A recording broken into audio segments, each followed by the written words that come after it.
To begin and end in the garden, slapping mosquitoes, reading her book. White lily, red lily, azalea, camellia, wisteria, salvia, grape arbor, rose. She checks on each plant, notes who's dead or barely surviving, who is furiously blossoming and shooting up green for reasons she can't fathom.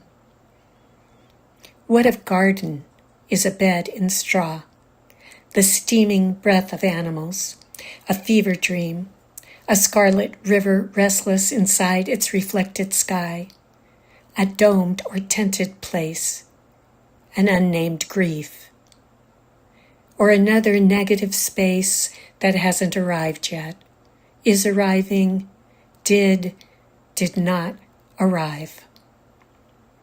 What if a garden resists? First, these currents of air, the sun, these plants and their roots, the ghosts in the walls. Then, if she can hear them, words, the ones she will allow.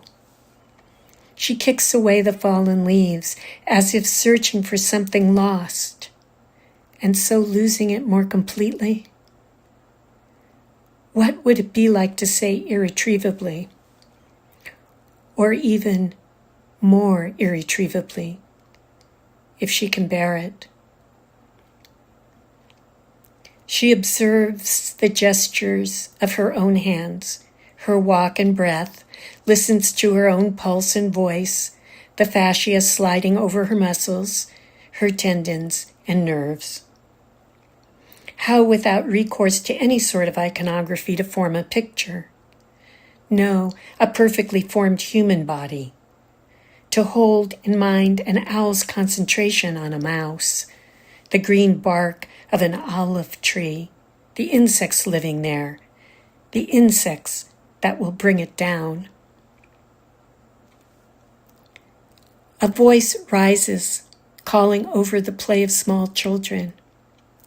What does the repetition of the vowel in no, no, no hope for? Leaves scattering, a line's turbulence, unlaid paper, a source of crossing out. And finally, I twist my heart round again.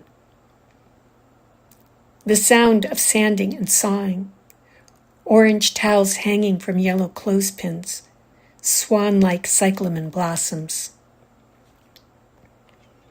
One of the red cyclamens has spread itself open, stems softened, petals like watercolors running. A strange corpse, not hard, desiccated, but instead dismantled by too much water within. She is preoccupied with touch and its consequences. For example, the yellow and purple mottling of a bruise, or the hardness of a dragonfly's green iridescent body, which keeps her from feeling alone. She doesn't know the word for this much green, but she reads that Hildegard von Bingen in the 12th century took a word right out of its Latin frame, viriditas, greenness, and made it to mean the soul is a tree unfolding the feminine aspect of God. Green is, green is, green is. Green is, and she is scraping it off the garden bricks with her trowel, intricate patterns of mold growing. Green, not an image, not a word. She notices a small tear at the armpit of her dress where her movements have strained the fabric, an arrow shape pointing at her, as if she were an actual green leaf or a scarab digging in the garden, and the mosquitoes buzzing. Yes, she must give even these their due. From now on, I would stand outside myself, watch over and observe myself, to make herself known or unknown, to hide the sound of the groaning enormity. On the windowsill, an old bird's nest straggling. Long grasses unwoven from the ball of nest are evidence of work well done. To paint the walls with beautiful pictures. Then, as our grandmothers taught us, to spit 3 times into the palm of our hand. We all make things, and what we make places us in the light of our mothers, giving birth, giving death, one and the same time.